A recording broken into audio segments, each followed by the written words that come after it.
Welcome viewer, I am Murugan S. This video tutorial describes Windows 11 how to enable clipboard history. Click Start, Settings. Click System.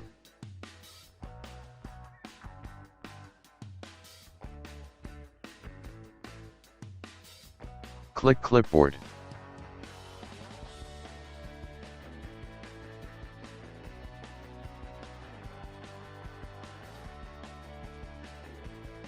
Turn on clipboard history.